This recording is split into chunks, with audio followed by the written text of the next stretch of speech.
You remember the time when you took the mock interview, Apala? Yes, sir, and that was the time when I had met you. I clearly remember that. Yeah. Raus was my first mock, and I think taking a mock there actually made me realize my level of preparation. How did you reach Raus for mock interview? I remember a few people discussing about Raus and telling me that Raus mein to grilling ho raha hai. So I thought, oh, I'll go there. They will not grill me. So I think that was somewhere in the back of my head ki Raus to jana hi hai. So that way I came to Raus. The panel of Raus was very great actually. Yeah. So going to Raus made me realize that. So I think that way it was beneficial. So how did you prepare? What all did you prepare? Did you refer to any specific books? Firstly, we must stick to the basic books for the static portion. I think the static portion is very, very important. So some of the NCERT books and also the other books such as in history we have Spectrum, in polity we have Lakshmikant. And I think that online coaching is actually better for UPSC preparation, and it also saves the traveling time. What message would you like to give as a Rau student to the others aspirants? Sir, the message I'd like to say is that be consistent and be disciplined in this preparation. Lastly, the only thing that will keep you motivated is having a clear why in your head. You should know why you started and you should know where it will end. So just give in your best and always remember why you came here.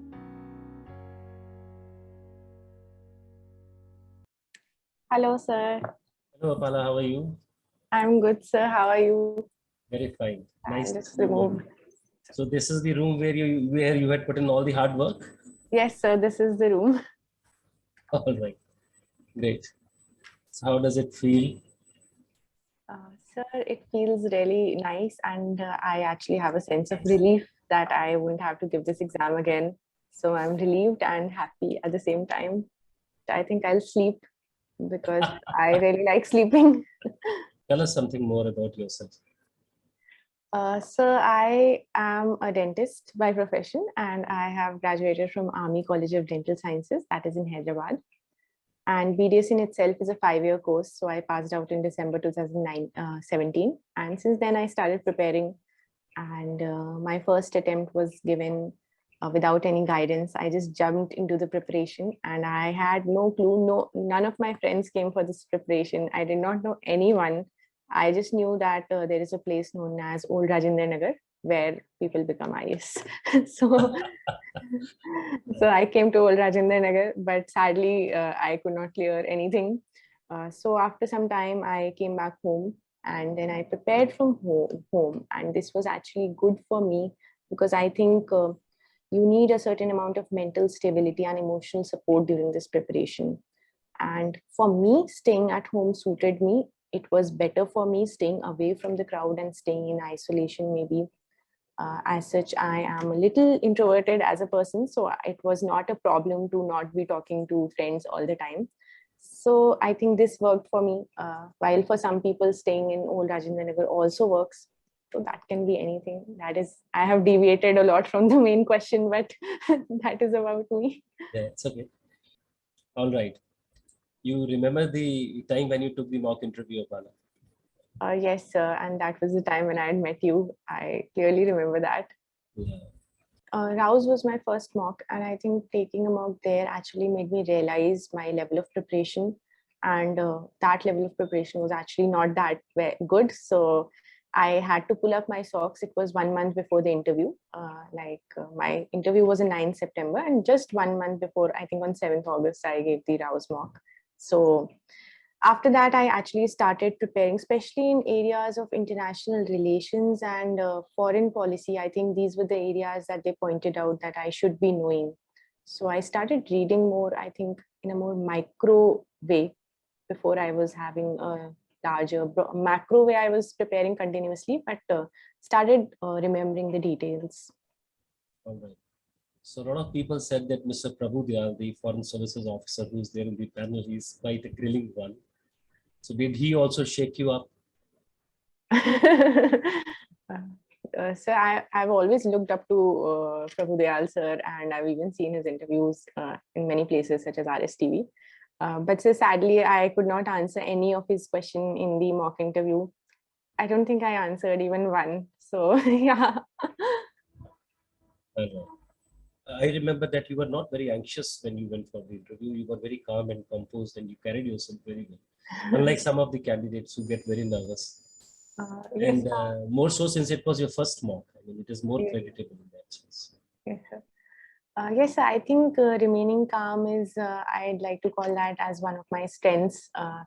I bank on that strength of mine about being calm before the storm, I think.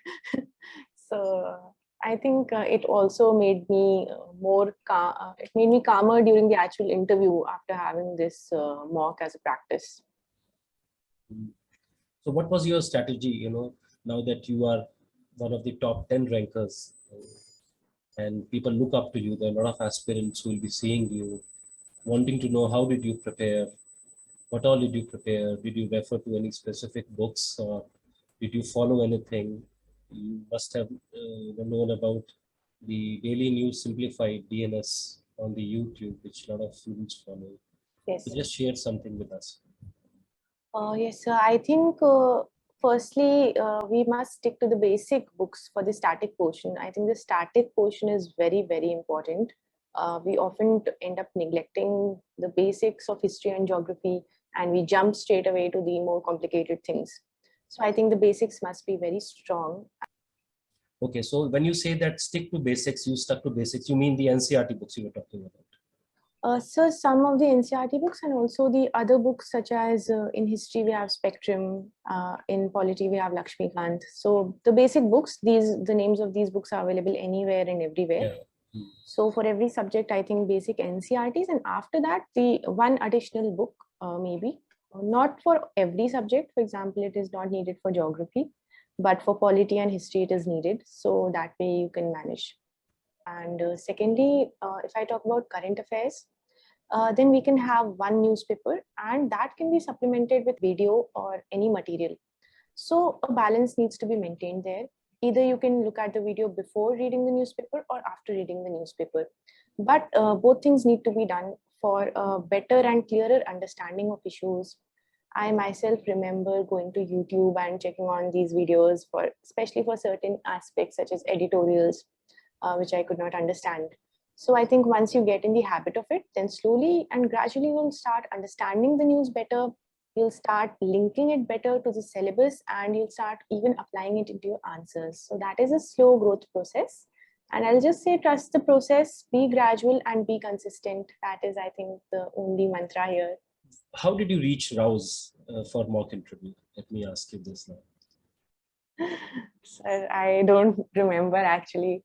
I remember a few people discussing about Raus and telling me that Raus mein to grilling ho raha hai. So I thought, oh, I'll go there. They will not grill me. But yeah. Like Raus is a common name when it comes to giving mock interviews. There are also YouTube mock interview videos of Raus. So I think that was somewhere in the back of my head ki Raus to jana hi hai. So that way I came to Raus. Yeah, as you said, I also heard a lot of people telling that Raus interviews are a little difficult than the other ones, and they are willing. But don't you think that this is beneficial? I mean, it prepares you for the worst. Yes, sir, definitely. And I think the panel of Raus was very great, actually. I think the panel in itself was very highly commendable. And they focused a little on the factual side, on the side of memorizing things, which we often ignore. For example, the data or the objective details of the news. So I think while giving an interview, you should be prepared at both the ends. While we are well prepared in our opinions, we can also be well prepared in the facts and the data and memory stuff. Yeah. So going to Raus made me realize that. So I think that way it was beneficial.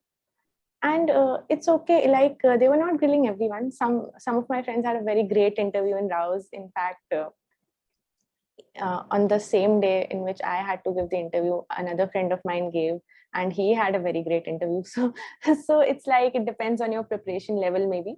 Yeah, that's right. So in a scale of 1 to 10 of difficulty, where was Rao's interview for you? And where was UPSC's interview vis-a-vis Rao's?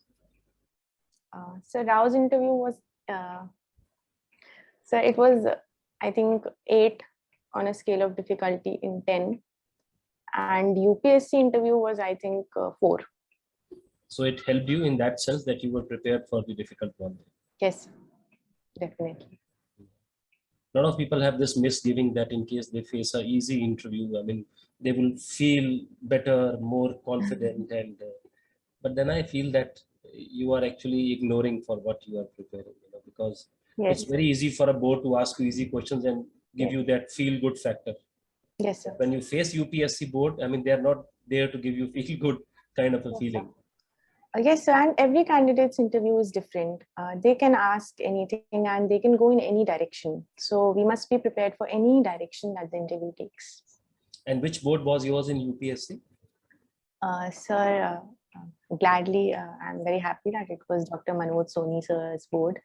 Okay. And hopefully I did well. You must have done well. I'll see in the marks. Yeah.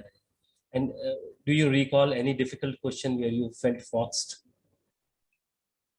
So one interesting question that was asked at the end of the interview was about the sari that I was wearing. And they asked me, like, what is your sari? Tell me about the sari. Tell me what the border design is.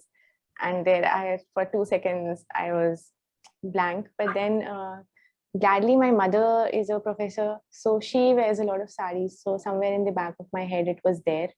And then he continued to ask me about saris. He asked me, okay, I'll name the sari. Tell me the state where it is from. So he said, where is Chanderi from? Where is Maheshwari from? Where is Pochampalli from? And then it went on for like 5-6 questions. I think that was a very fun and interesting moment in the interview. I think that was the highlight. So if I ask you, what is your mantra for the people who are aspiring, who are preparing now for 22 and next year 23? Yes, sir. How would you sum up? How would you sum up the entire process? What's your mantra? So I'll just say one word. It is 2 words. That is self-confidence. So I think it is very much required to be confident in yourself, because even I have faced it coming from an entirely different background. I felt very underconfident. I could not clear the prelims before. So this underconfidence can actually impact your preparation. It can make you doubt yourself, and it can make you not enjoy the process. It can be a strenuous process for you.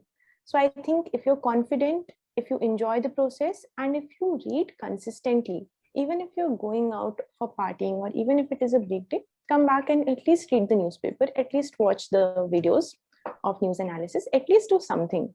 So having a consistency and actually understanding the entire process and having an understanding for things.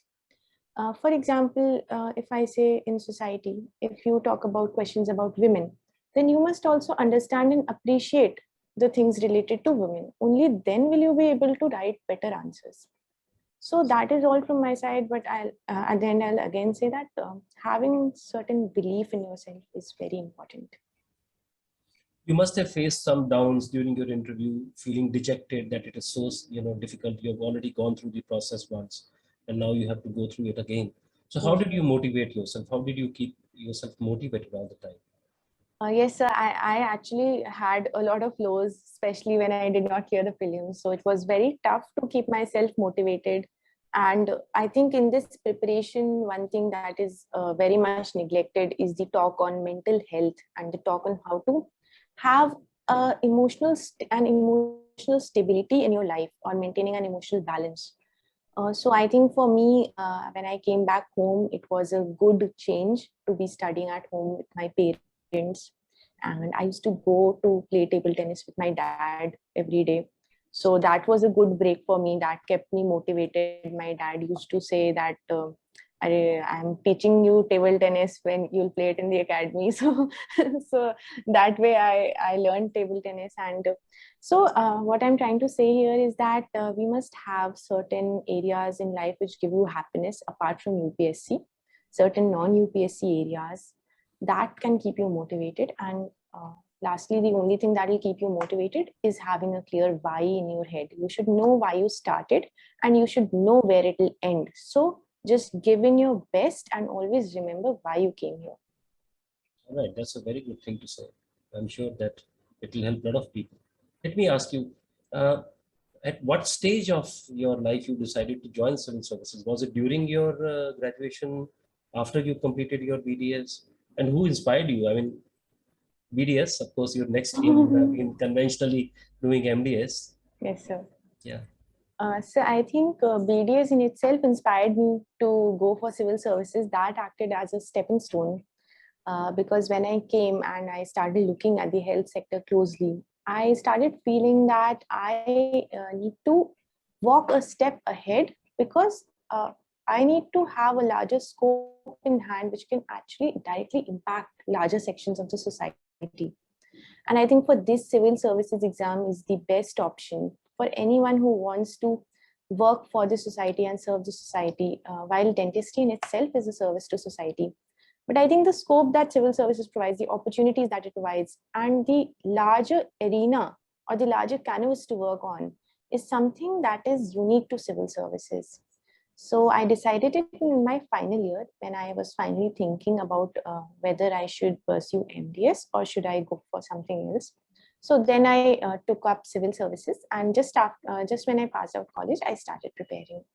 What message would you like to give as a Raus student to the others aspirants? So the message I'd like to say is that be consistent and be disciplined in this preparation. Take help wherever required. Don't be shy to take help. Don't be shy to ask doubts. I, for myself, have been a very shy person, and I have missed on a lot of doubt clearing because of the shyness. So I think if you are having guides like the Raus IAS, then go to them, reach out to them, take mentorship, take help, and just believe in yourself, believe in the process, believe in the preparation. That's all. Very nice. Thank you for giving this message for all. Thank you very much, Thank Apala. you, sir. Thanks a lot and wish you all the Thank best. you. Okay. Thank you Bye-bye. so much.